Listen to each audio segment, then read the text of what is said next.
Hey everyone, ready for a deep dive? We had a request to explore self-esteem, Oh, yeah. but with a twist the link between self-esteem and ego.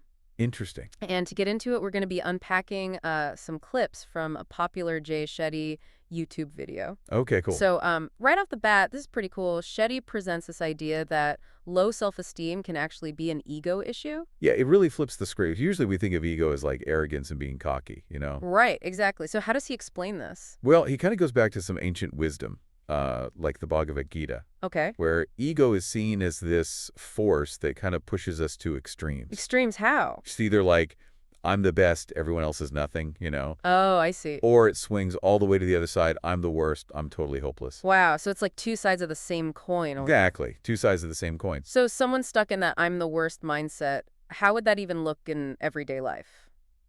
I guess you'd see someone constantly putting themselves down, like never accepting a compliment. Right. Always refusing help because they think their problems are just like uniquely terrible. Like they're holding on to this biggest victim identity or something. Yeah, exactly. And they get stuck there. Which seems totally counterproductive, right? Totally. So what's the way out? Well, Shetty throws in a real curveball here. Okay. He says the antidote to this is radical self-honesty.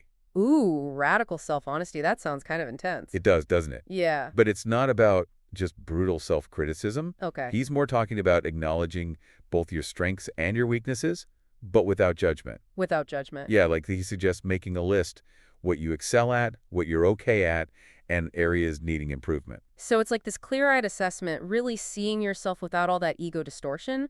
But wouldn't that be really hard for someone who's like, already struggling with low self-esteem? It takes courage, for sure. Yeah. But by facing those perceived weaknesses, you can start to kind of dismantle that ego's hold.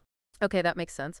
Shetty also makes this point about self-centeredness fueling our tendency to dwell on our pain. Oh, yeah. Is that kind of another example of this ego trap? Absolutely. When we're only focused on ourselves, our problems just seem huge. Right, like they take over everything. And Shetty argues that a powerful way to break free is through service to others. Service to others, so by shifting our attention outwards, we kind of gain a fresh perspective. Exactly. He talks about this concept of losing yourself in service to others as a way to find yourself. Interesting. And he's not just talking about traditional charity work, is he? Not necessarily, no. So what does he mean by service in this broader sense?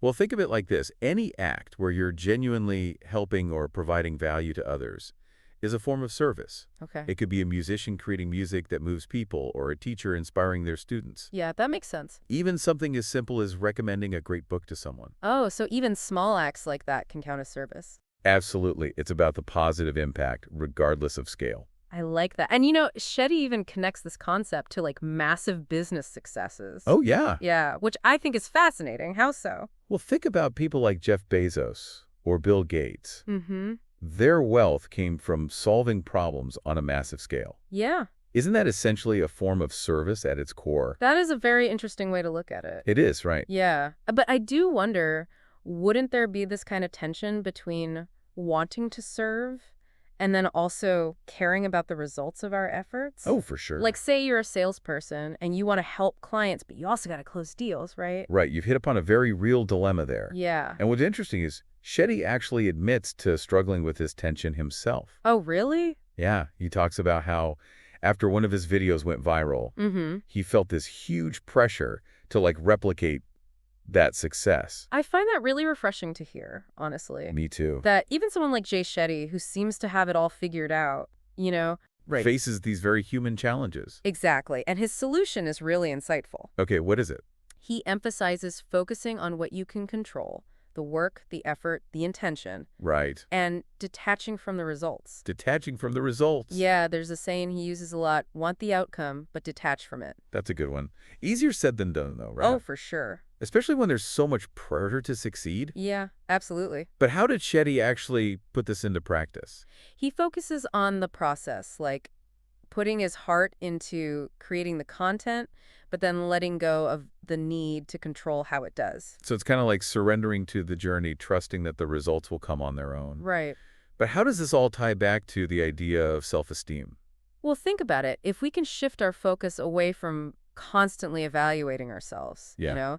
and instead focus on genuinely serving others, it can really change how we feel about ourselves. So it's about recognizing that our worth isn't tied to, getting likes or external validation. Exactly. It's about the positive impact we have. So true self-esteem isn't just like, feeling good about ourselves. Right. It's about taking action, making a meaningful contribution. It challenges that traditional idea of self-esteem, like Yeah. affirmations and all that. Right. Shetty's saying true self-worth comes from our actions, the positive influence we have on the world. That makes a lot of sense, but I'm wondering if we're constantly focused on serving others. Hmm. Is there a risk of like neglecting our own needs? That's a good point. It's not about becoming a martyr or anything. Yeah, Shetty emphasizes that healthy service comes from a place of abundance. abundance. Yeah, taking care of ourselves so that we can better care for others. It's like that saying about the oxygen mask on a plane, got to Exactly. secure your own mask before helping others. And Shetty stresses that genuine service should energize and fulfill us, not drain us. That's so important. It's about finding that sweet spot where your passions and talents meet the needs of the world. I love how he uses the example of sharing a movie you loved, you know? Yeah. It takes the pressure off, like, we need to be saints to make a difference. Right. It makes service feel much more doable. Exactly. So it's really about finding what lights us up and then sharing that with the world. Beautifully put. And when we approach service from that place of genuine passion, Hmm. it not only helps others, but it also nourishes our own souls. It's a beautiful cycle. It is. This whole conversation has really shifted my perspective on self-esteem. Oh, yeah. Yeah, it's not just about feeling good about myself, but about using my strengths to make a positive impact. I love that. It's almost like self-esteem becomes a result of living a life driven by purpose and service. Couldn't agree more. It's about recognizing we're all interconnected and our actions have ripple effects. It reminds me of that Gandhi quote Shetty mentioned, the best way to find yourself is to lose yourself in the service of others. Such a powerful quote.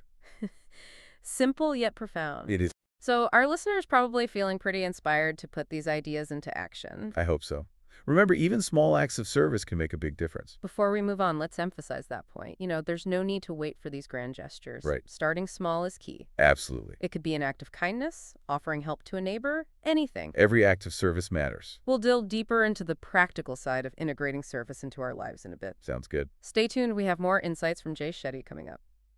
Okay, so we're back, and I gotta say, I'm really digging Shetty's message. Yeah, me too. Especially how he, reframes this whole idea of success. Yeah, it is a refreshing perspective. He's basically saying that, true success isn't about, those external achievements or wealth. Hmm. It's about the impact we have on others. Exactly. And it takes the pressure off, constantly needing more stuff. Yeah, It totally. makes you ask, how can I serve instead of what's in it for me? That's so powerful, that shift. It is. But how do we actually put this into practice, Right. It's one thing to talk about service, but actually doing it in our busy lives can be tough. Oh, absolutely.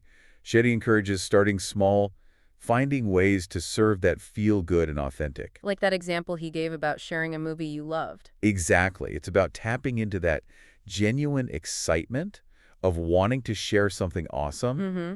That's the energy we should be bringing to service. Yeah. It shouldn't feel like a chore. It's like if you're not truly passionate about what you're doing, it's not going to have a lasting impact. I agree. Shetty actually encourages us to ask ourselves, what am I passionate about? Yeah. What unique skills or talents do I have that I can share? It's like an invitation to find our purpose. Exactly. And then align it with service. And then you create this positive feedback loop, right? Right. Our service brings joy to others, and that boosts our self-esteem, which then motivates us to do even more. Such a beautiful cycle of giving and receiving. It is. And I think this is especially relevant today, Oh, for sure. where there's so much emphasis on, individual achievement and promoting yourself. Yeah, Shetty's approach reminds us that real fulfillment comes from connecting with something bigger than ourselves. Recognizing that we're all interconnected, that our actions have like a ripple effect. It aligns perfectly with the core values of the deep dive, wouldn't you say? I think so. Curiosity, continuous learning, and exploring different perspectives. That's what it's all about. So this has been a really insightful deep dive exploring self-esteem, ego, and the power of service. It has. And hopefully our listener is feeling inspired to put some of this into action. I hope so too. And remember, even small acts of service can make a difference. Exactly. And maybe, just maybe, you'll discover that by giving to others, you actually find a deeper sense of purpose and self-worth within yourself. I think that's beautifully put. So Shetty makes a compelling case that service is more than just, traditional charity work. Mm-hmm. It's a way of life, a mindset, a way to make a positive impact on the world. I agree. So as we wrap up this deep dive, we want to leave you with this. What are you passionate about that you could share with the world? How can that passion help you shift from self-doubt to positive action? Keep exploring, keep learning, and keep making a difference. We'll see you in the next deep dive.